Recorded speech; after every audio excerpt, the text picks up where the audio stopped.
And this is an important learning that we should have, because at the end of the day, from last week's session, as I share with all of you, innovation is not only about technology. Yeah? It is more than that.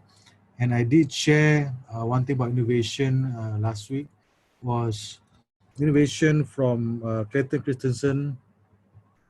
Innovation means a change in processes by which an organization transforms labor, capital, materials, and innovation into product and services of greater value. Yeah, this is from Clayton Christensen. So in other words, innovation not only about technology. Yeah, it is about transforming labor, capital, materials, and information into products and services of greater value. So in today's COVID situation, pandemic situation, technology become the go-to thing, digital. But for those who wanting to just apply technology right way now, they probably have a lot of challenge because the price is more expensive, deployment is difficult, and many stuff like that. So here I would like to share with you what is the sources of innovation. Yeah, I want to open up a context a bit more. What is the sources of innovation that we discussed last week? Only a tiny fraction of managers of business people in the world, inhabiting the world of business, have any training that would help them deal with creativity and innovation and creativity in business. Yeah, this is a learning that I think many have not realized, but this is very imperative. Yeah, innovation and creativity in business. So I hope that from this sharing, we are able to open up a little bit and give you a little bit more advantage how you can approach your situation in your business or in your career. Yeah. So there are 5 sources of innovation. Number 1 is process need. Yeah, process need. Number 2, change in market. Number 3 is demographics and population. Number 4, changes in market perception. Number 5, new knowledge and sciences. I did this last week. So for example, process needs, you have wounds or cuts. Just go up here, wounds or cuts. You need a lotion. You need a lotion, or an example, bank branch, going from bank branch going online. And number 3 is subsea line inspection. Now they're using technology called flatfish. Yeah. So why this will replace the people going down? Be very risky, very expensive, and uncertain. What happened to that guy down there? And you have to pay insurance, stuff like that. So what you need to do is to look at your business and find the fresh look of the process need. What are the new process? For example, you want to go digital. So if you want your business to be relevant, you have to have that digital channel. Next one, change the market and need structure. Factory made face masks and self-made. So suddenly face masks become a go-to item. And people already know the technology to make face masks. So what will happen to face mask business? Will they still be relevant? Or they have to close shop and find the reason of probably building ventilators or building a more advanced face mask with different kind of material. Yeah. Another change, economic situation now, as you could see, a number of countries, US, Asia, Europe, recession start to seep in because of unemployment benefits being claimed in some countries. Those are available, and measures not available. But the thing is, the opportunity, for example, like Milo, it was invented during the economic situation. Yeah, back in 1930s, the first economic depression at that time. So there's opportunity over there. Automotive company now, many of them are having this question: should we build ventilators? Yeah, this is a new need. But again, there's also a bit of challenge because the mold are probably not created for that purpose. But again, if there's a lot of need, you will see a lot of new entrants in this business. And then for you to do that, you'll be able to, for that question, look at the market change and structure. So you observe in your business, what are the new change or need in your current business or adjacent to it. Yeah? I give an example. Last week was with a logistic company called Easy Parcel. Yeah? Easy Parcel started as a simple logistic company and then move on to become, now they have their own fleet. They're no longer dependent on the logistic company, and this is a new deal for them. Yeah. And then next, demographic population change. This is also a challenge to many countries. Used to be smoking is bad, now vape is fun. So this is where a change in the business, and it's very important for us to be aware about it, because otherwise we won't be able to notice what have happen in the business. For example, like cigarette boys, they're now struggling to realize that, hey, the cigarette market is diminishing, and many of them, I think you will know, already investing in vape companies. So this is the future. And what next? I'm not sure. So you look into cash is king, and now credit is queen. Yeah, you look at the credit. If you don't have a credit score, you won't be able to get a loan. Yeah, it doesn't mean you have a lot of cash, you can have a lot of loan, but without credit score, you're unable to get loans. So it's good to have a credit score these days. And landed property, service condos. I know the new generation, they prefer stay in the service condos, maybe due to safety, or maybe because of the view, maybe because of the facility, the clubhouse, the pools, the garden gated areas. Unlike the landed property one, landed property is more expensive. Number two, a lot of crime, break away in the house and stuff like that. Right? So for those, and of course you could see in the market right now, there's also a trend of renting instead of buying. So this is again a customer change behavior, and post-COVID, I probably see renting going to be the way forward, and people probably don't rent for a long time. Yeah? So for those who and now a number of rent is on the trending down. I heard some of the sublet operators let go their business. Why? Because they are not able to get tenants for to stay in their houses. Yeah?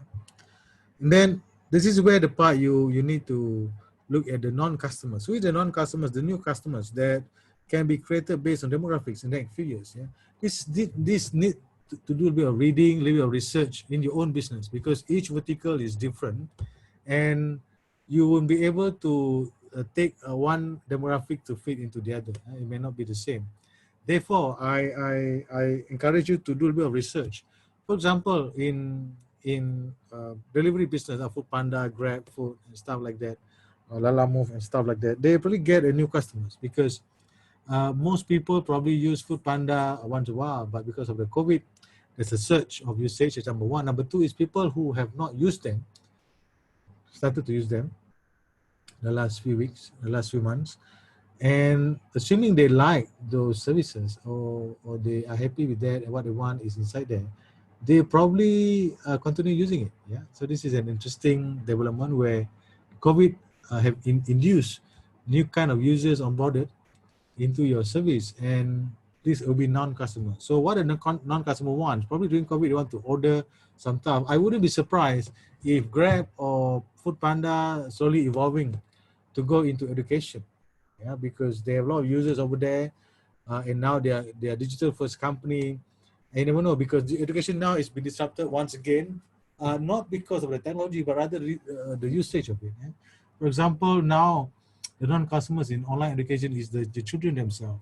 They don't buy, but they consume because of the Google Classroom needs and stuff like that. I'm pretty sure digital first company probably see this as an opportunity to branch out into other areas. You never know. And then change the market perception, exercise individually. And now people use personal trainer. This is a new concept where personal trainer becoming, or coach becoming a lifestyle chosen alternative to become a buddy to you, to give you feedback, to help you with the proper training, guidelines and stuff like that. Yeah. But of course, you could see the guy, I put up here. Yeah, although he is training alone, but you look at him, the gadget he's using. He has a headphone, he has some wires over there, his smartphone. Although he is alone, but he could probably be guided. Yeah, in digitally. Yeah, he probably using what there's one app called, I forgot what it's called, Freeletics, for example, or some Nike app for his exercise. Yeah, and I'm really sure he's listening to some damn music, great music when he's doing that, right? So this is again change the market perception. And then next, learn in school and learning online. Yeah, this is another way of learning, and we could see this is another new trend in Malaysia and in other parts of the world. And although the tech is not new, but the usage of it is very much new. And if you were to take the university professors in using this, many of them are struggling. including in Malaysia. Some of them just go and try to buy the webcam during the restriction COVID situation. So I mean, it takes them a number of days to have some learning curve to get used to it, and probably be able to be good at it, right? So learning in school and in some universities, for example, are talking about should we have a big building, right? This is again change the market perception of how things should be. And then we have a big office, and also of course, sorry, it shouldn't be learn online. It should be co-working space, co-work space. Co-working space. So co-working space is a new trend. Just pay monthly. There's some internet, shower, pantry, there's stuff over there. Good, right? Unlike to have a big office. So in other words, for startup, not just startup. I talked to some large multinational. They are also planning to go into the co-working space style. You know why? Because it's not just the building anymore. It is the ecosystem, right? The ecosystem of the situation, the customer you are getting, the people you are getting around there. You're meeting some other big players over there. You're meeting some other startup over there. Some other customers of the WeWork could be your customers. Yeah. So if you are in retail type of business, this could be an opportunity. Yeah. And of course, you service them well, they can become your lasting customers. Right? And then, so what are the beliefs? Yeah, and change the perception that's happening spotted into business. Yeah. One example in our own business, training and coaching, one of the new perception is digital is okay, and people are willing to pay for digital. Right. Again, the price for digital now is highly competitive because we are also benchmarking against, for example, customer benchmarking against, for example, something in the US or Europe, where the price is much lower previously. But I'm beginning to see even in Euro US, the price of material now is increasing. Digital content, right? Because there's a lot of demand over there. So I think this is where the new perceptions about digital. For example, in your case, what would it be? And another probably in the education business, that I say the new perception is you don't necessarily have to go to school every day. Yeah, I wouldn't be surprised there will be a new type of schedule where you have a mix of both. One is you go to school certain days and you don't have to school. These are again a perception, perception that's happening in other places, and this is useful for us to take note because this perception slowly will become a new reality. And I really look forward for this kind of thing because definitely we want to go to school to be to social, to learn new things, to make friends, to look at the teachers.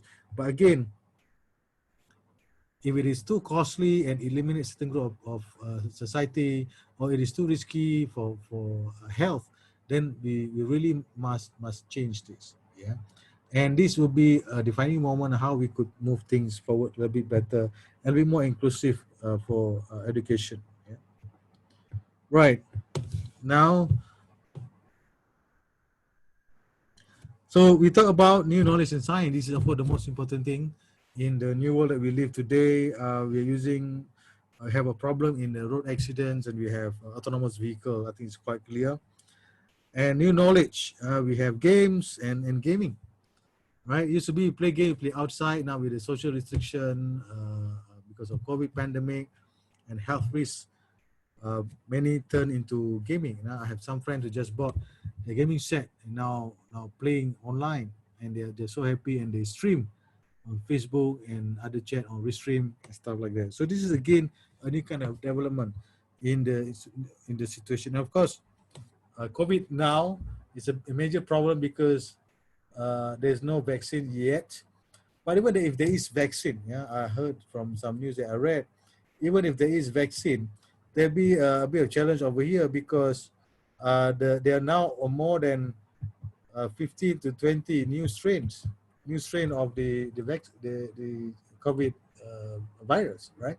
So in other words, the virus is mutating, and we heard about the case like asymptomatic case, right?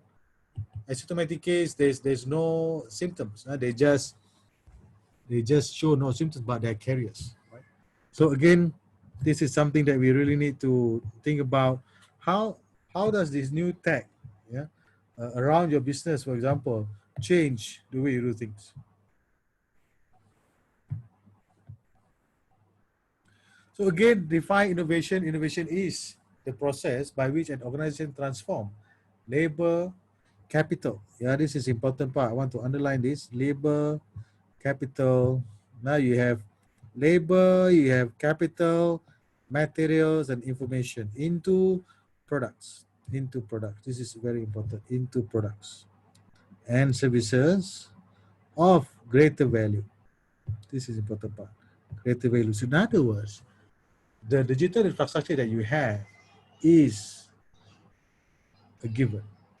It's no longer something that you add value. In other words, just like you use road is a given. It's no longer there's an alternative. Now, whether it's toll or without toll, there's an alternative. But even then, if you live in the city, if we are planning to drive to KL, for example, avoiding toll is no longer an option. You're not using toll is no longer an option. You have to use a toll, otherwise you get stuck in heavy traffic, or the road may not be in a good condition. Yeah. So this is the part that I really covered last week, and I really hope this been very helpful. Now let's go to the this is the five things that we talked about just now, and this is what you can use to diagnose your own business. Look at the process need, change in the market, industry structure, demographics and population, changes in market and perceptions, and again, new knowledge and sciences. So these are the five main areas that you could look at. Now, let's go into the part 2 for today. So if let's say you have done all this some research, you want to know what kind of business model you can use, what type of innovation is available for you to choose. You can mix them a little bit into a business model that you can use for your business, and or probably not just for your business, but also for your other innovation opportunities or other new ideas that you have. So for that, I would like to share you this content about in part 2.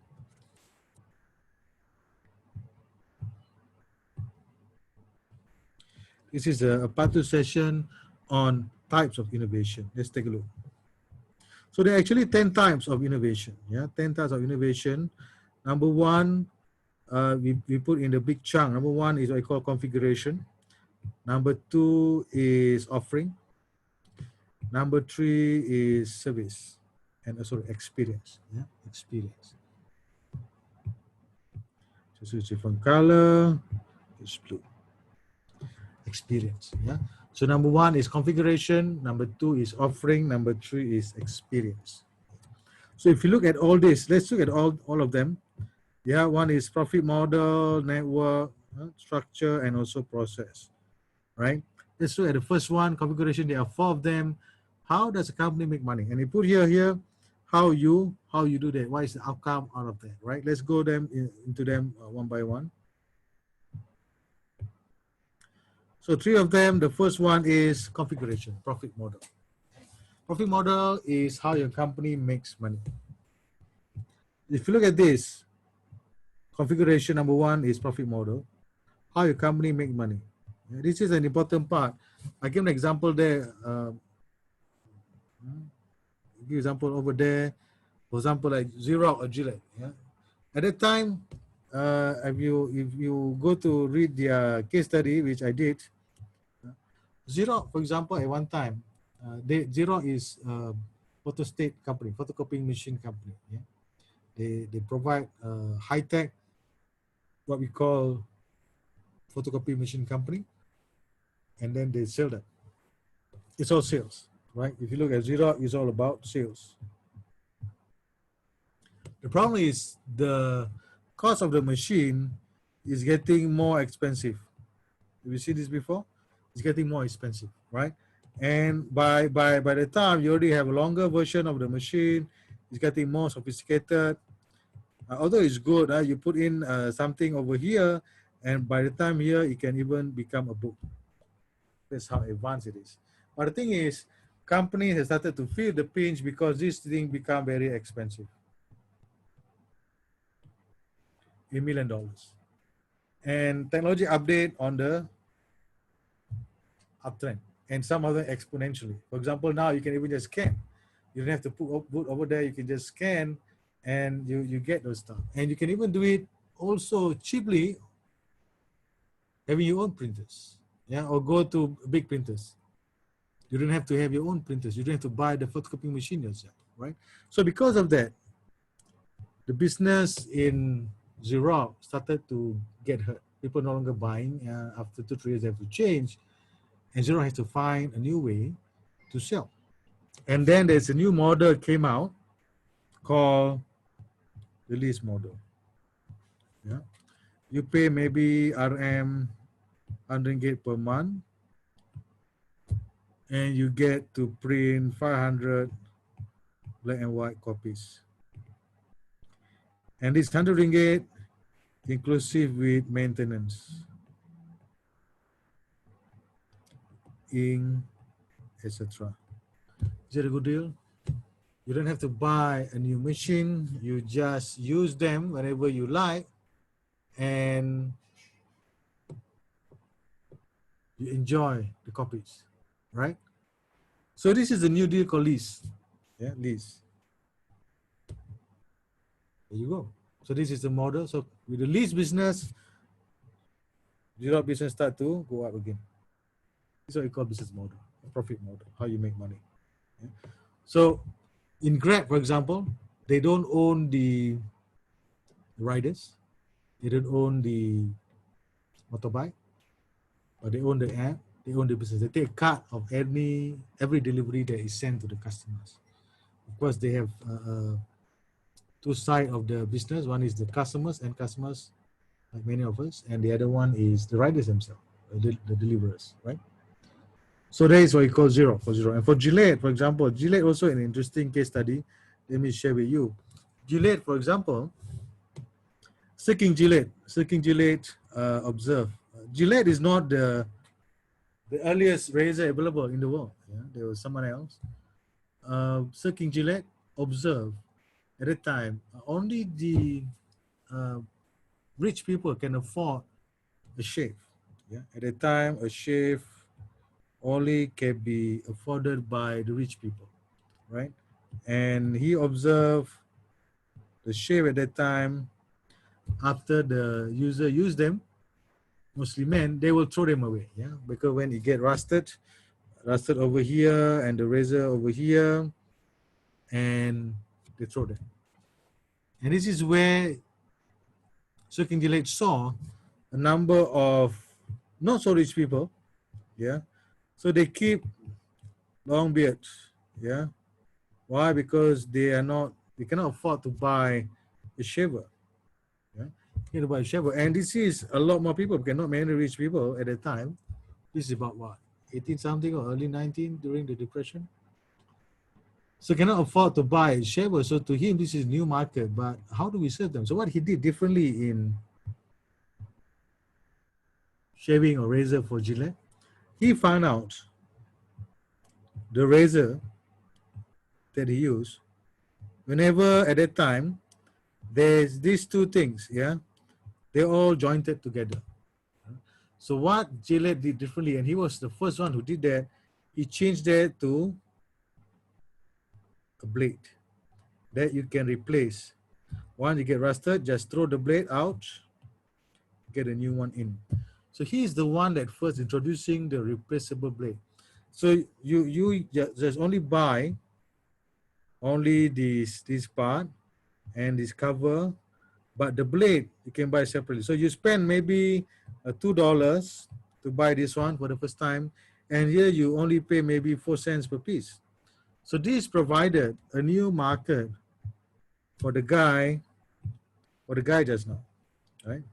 For this dude who have a lot of things to shave, now he's a clean shaven. Can you see that? So this is what we call profit model, yeah? Economic model, how you make money.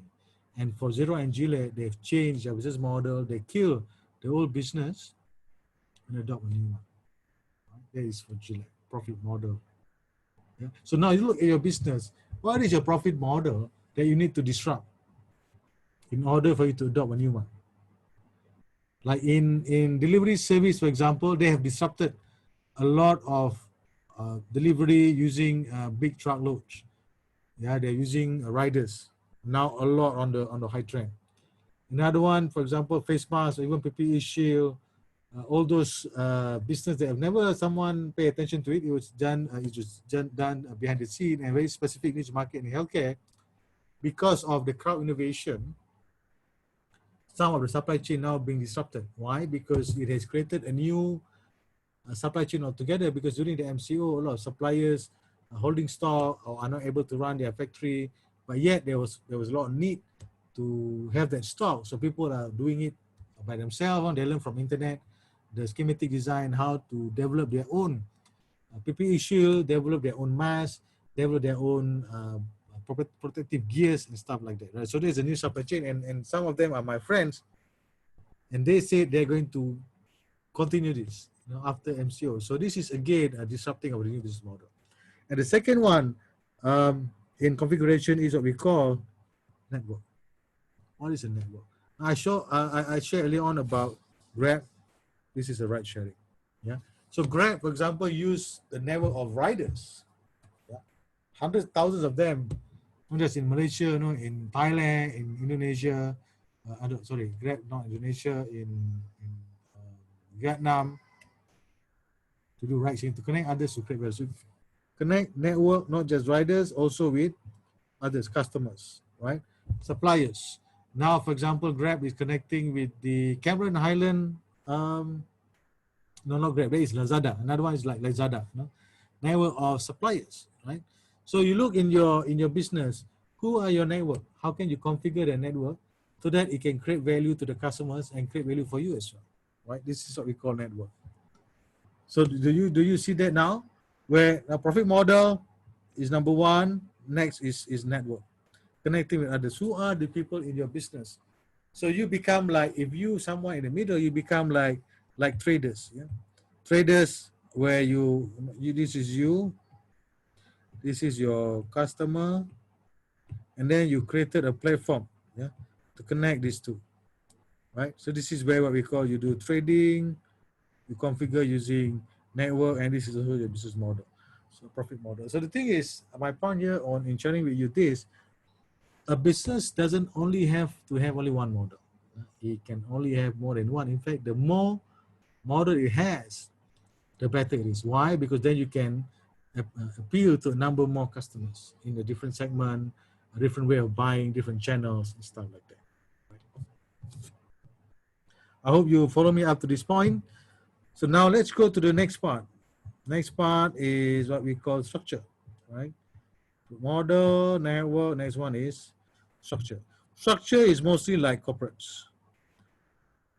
Although this type of configuration is diminishing, yeah, I could see in many corporates now, they're starting to also engaging startup, engaging freelancers, but there is still some relevant, because in corporate, structure provides a way to, I would say, manage the business, especially if you're running a big business, you're running a multitude of areas. You have a big sales force, you have finance, you have marketing, you have customer in many areas, you have accounts that you need to handle, maybe for 200, 300 or thousands or different geolocation. You need some structure, yeah? Like large multinational, you need some structure. Aligning your talent and also your asset, right? For example, if someone graduates in finance, so very likely that someone will be working in the finance department, assuming they are going into a structured type of companies. But unlike startup doesn't have much of the structure. Is more flat. It's probably one person, and then there will be another. But structure will be more complicated. Yeah, you have a lot of structure. Very likely that you'll be working in what we call more specific roles instead of different kind of role or scope of work. Yeah. So again, structure is diminishing, but again, there's still some relevant to it. It's good to have certain structure, but the structure shouldn't limit your potential as a company. So this is the part that I really think that when you are running a business, for example, like for network just now, you need to have some structure as well. No? How do you deal with your suppliers? What is the incentive?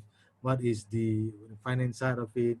How do you get your product? How does it service? Or sometimes some when you're working with some suppliers, they also offer you probably white label, white label products, or OEM, original equipment manufacturer. So these are the type of suppliers that let you put in your own labels, put your own brand, and sell them to the customers for dollars. But the actual product is developed by the supplier or someone else, right? So again, this is a new kind of a business model that's happening in many places right now. So that is what we call, I've done go through the profit model, network, and then structure. The next one is process, right? Let's go to the process side. I tend to like orange. Let's try blue. All right. Oh, but I have this blue as a background. It's a green. So this is the process. So process is using a superior method, just like e-commerce. You could think of what is e-commerce. Lazada, what else? Shopee, a lot of others. Yeah, that you can see now. I think now a lot of delivery company a very strong process. Yeah, like Food Panda, we have what, Grab, what else? Lala Move. Yeah, but I personally think that the most superior now is Lazada and also Shopee. But of course, I give a double tick to Lazada because I'm using them a lot. I don't know why Shopee, I don't seem to be able to be onboarded on Shopee, although Shopee, I noticed, attracted a lot of the millennials. I mean, from my own observation, a lot of millennials. Mainly because it's delivery is cheaper. Some of them told me it's free certain times, but Lazada has a superior process because you can even do refund online. Not just buying online, you can even do refund online. I was told Shopee can do the same, but I've done my personal experience with Lazada, superior method. But again, the danger is, I think that is still missing in a number of e-commerce is where you have bad suppliers. Yeah, this actually is very bad because there's some players who meant to cheat you. Yeah, they show one product but they give you the other. This is the part that I think Lazada, I don't know about Shopee, and other delivery company has not able to tackle yet.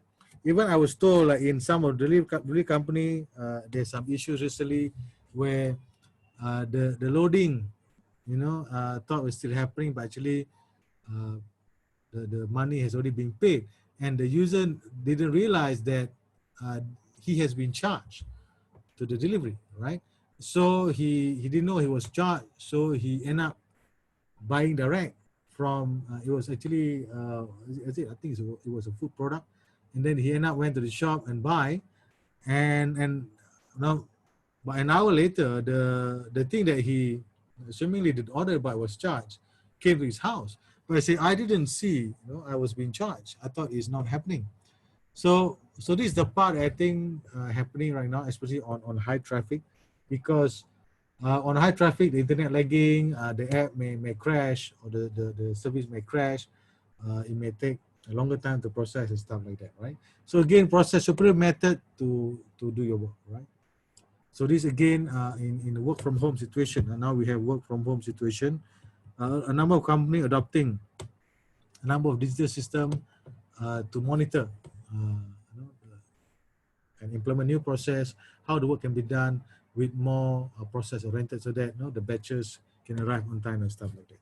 Okay, so those are the 4 areas I mentioned earlier on. Number 1 is profit model, number 2 network, number 3 structure, number 4 process, right? So which one that you should look into first? I personally go to this profit model. Think always, how can you make money? How can you make more money? How can you make money together with your partners? Yeah, do you need to disrupt your own model? Right. So this is basically configuration. Right. So if you have any question in this area, you can always shoot me. You can also share with me what is the configuration of your business right now. Okay. Now let's go to the next one. The next one is on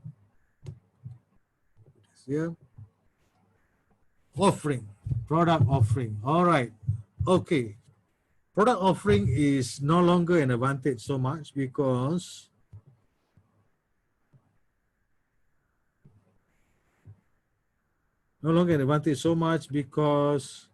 it can be easily duplicated.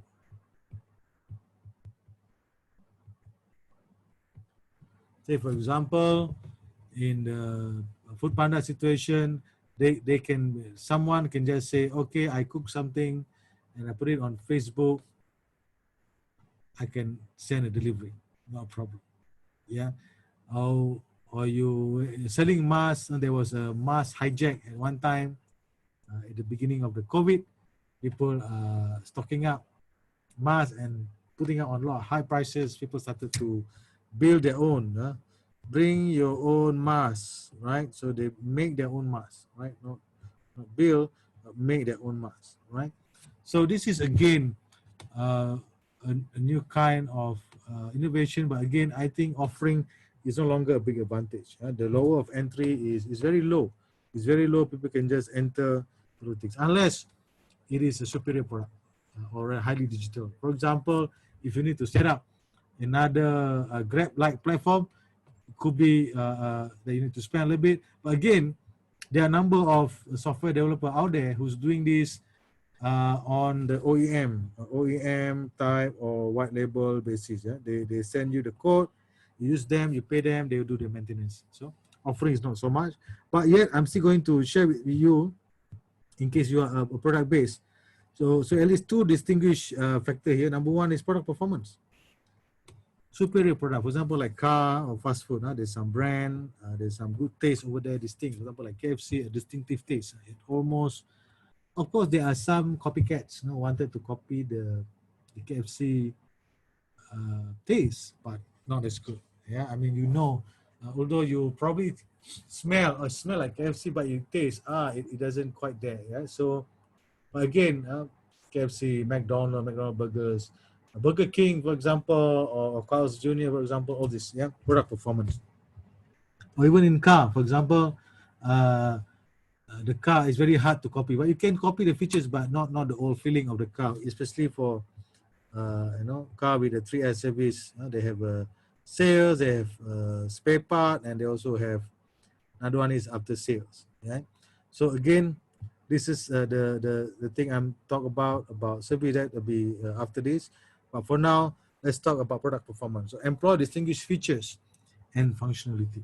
Yeah, example like iPhone, yeah, very safe, hardly get any virus or what you call disruptions. I mean, hardly. Unlike when you use Microsoft product, which I use recently, I get a number of message every day, telling me about updates, which I do need to actually, but I don't know why they are giving me this updates, and I'm struggling to find where should I click to say I don't want these updates anymore.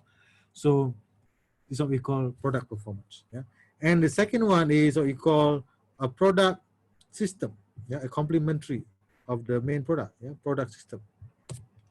So what is product system? It is create a complementary service and product. That's like a smartphone. You have a casing out there. You have their headphones, right? You have is what else? Cover, right? Cover out of that. You have a sleeve for smartphone, a sleeve or for MacBook or for iPad.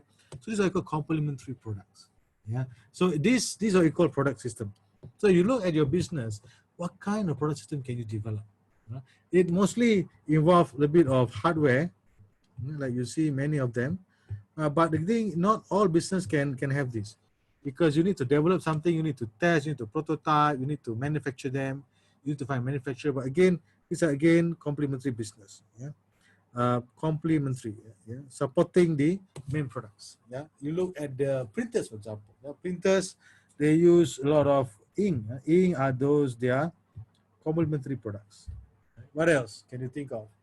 Laptop, of course. Tech mostly have a lot of complementary product. For example, you look at the even car, for example, they have the steering cover. You have what else? There's certain makeup upgrade of for your car seat, right? Very unique way, a bucket seat and stuff like that. But again, even now, car company are putting this together. For example, like I bought a IGR car for my wife to go for a market.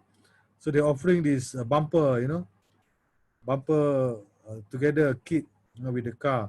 So you have to pay extra a few thousand just to get a bumper. So it's like a complimentary service. And I once had a session with one of the premium mark. They say this product in the ancillary product, complete product is making more money and also with a higher commission rate. I think about 30%.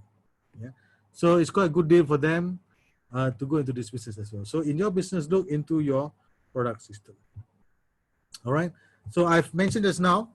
So offering is another type of innovation, a big chunk, and there are two main areas. One is product performance, next one is product system. All right, let's get going. The next one is, the last one for this is experience. Yeah. Of course, because of COVID, the experience get disrupted a little bit. Experience get disrupted a little bit because of COVID, because experience very much about social, dealing with the customers, dealing with the people. Have an extra service, talk to them, pacify them, persuade them. All these need people. You sweet talk, you give some free stuff. It could be also some engagement, the way you walk, your body language. Those are experience. And there are 4 types of experience here. One is, the main one is service, right? Like delivery service, or even not just delivery service, even what we call customer service. Yeah, customer service, and you call the other person who pick up the call for you, say hello sir or hello ma'am, thank you very much for call. This is how we call service, right? It support and enhance the value of your offering, right? For example, if you prepare a quotation for a customer, they say you're in hardware business, your quotation has a simple, what we call greetings to the customer, or simple offering to the customer without being asked. This is what we call a service, right? The next one is channel, your distribution channel. For example, like a telco company, they have, or logistic company, they have a place where you need to sign up, drop the box, or get a service from. Yeah, so this is what we call channel. Like electricity company in Malaysia, where you pay your bills in the branches. So is what we call channels, right? But the thing is, even channel is very hard to maintain. The bank, for example, they used to have a lot of branches, channel, but slowly some banks are closing down those branches because one branches take about RM 2 million to set up. With the billboard, the staffing, the IT is not cheap. Yeah, so they came up with an interesting service. For example, like eBank, right? eBank, where they are dealing with the mom and pop store that can, and they certify them to do a transaction up to 500 ringgit for deposit taking, and also for taking out money. So this is useful service where they can use in the rural areas, where they don't have to open a branch. They just work with the shopkeepers, retailers, supermarket, and share with them how to operate a small one part of the bank, which is deposit taking and withdrawing money. Work with the retailers. This is an interesting innovation came out of that. And many of them can go also digital. In many cities, go to digital and banking. For example, they go to fintech, or online banking and stuff like that, right? And we also slowly becoming a cashless society, as you could see, cashless society. And this is also useful because with the COVID environment, the pandemic issue, we have to make less and less contact with each other as possible until the pandemic, reduce down or disappear for some reason, or until all of us are vaccinated, if there's any at a time, right? So it's channel. And number 3 is brand. Brand is represent your offering. I'll give an example here, like Shangri-La Business. It is a brand. If someone tell you, like now in fasting month, hey, let's go for breakfasting at Shangri-La, your eyes are wide open. Wow, that's nice, because their breakfast in buffet, I think now about 200 ringgit, or is it more than 300 ringgit? I don't know. I've forgotten about it already. I used to work in Shangri-La. I know the brand is quite strong, and this is what we call brand. What can brand do for you? The thing about brand, they are double-edged sword. It can give you, certain brand can give you a lot of positivity. A certain brand, for example, can give you a lot of negativity. And once you get into that negativity space, and it takes time for you to build your presence back again. So you really need to look into your brand if this is what represent your customers. Yeah, and brand not just about your product label or your office environment. It was your staff also your brand ambassador. So whenever your staff go to see customers, they represent your business, and they should be able to carry your brand as well in order to resonate what exactly the value of your business, right? And that brings me to the fourth one, in experience customer engagement. Yeah, like your staff go, or your employee go, even yourself. Right? If you're doing online like me, as the head of the company, like yourself, you need to be able to project the right branding. Yeah, because at the end of the day, people will associate what they see of what the company. You know, if you are the leader of the company, I won't advise for you to say, oh, this is my personal opinion of my company. I mean, it's very hard to differentiate it, especially if you're the founder of the company or you're number one in the company. So like in barbershop, unfortunately now unfortunately we can't go to get a proper haircut. No, I don't need a really complicated haircut. But for some of my friends, they miss going to the barbershop. You know, either the Indian barbershop or to the salon. Apparently the salon provide a very good service to talk to people. They listen to their problem, their certain preference. The barber or hairstylist, they're able to empathize with you. They're able to give you a good service beyond than just cutting your hair, right? This is what we call service. Now, so let me just do a bit of recap here again. So number one, this is the third part called experience. Number one is service. Number two is channel. Number three is brand. Number four is customer engagement. So where in your business that you can combine all this?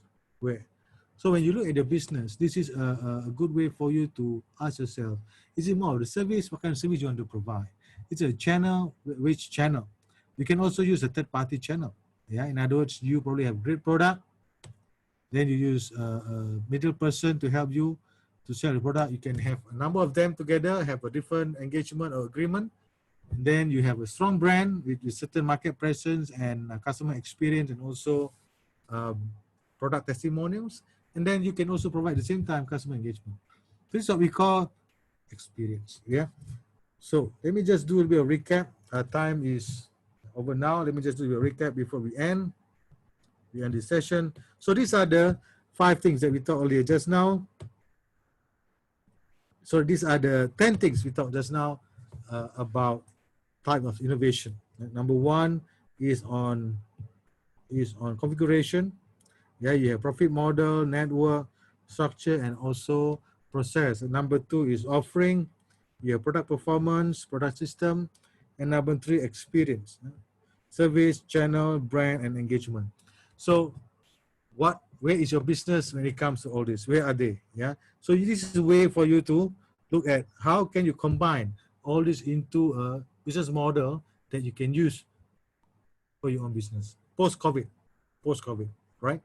So what I want to do right now, I want to stop this session for now. I hope to continue again maybe next week. I look forward to see many of you here in the next session. For the next session, let's create a model, experiment something new about a business, or we can dissect a business that are using a number of this model.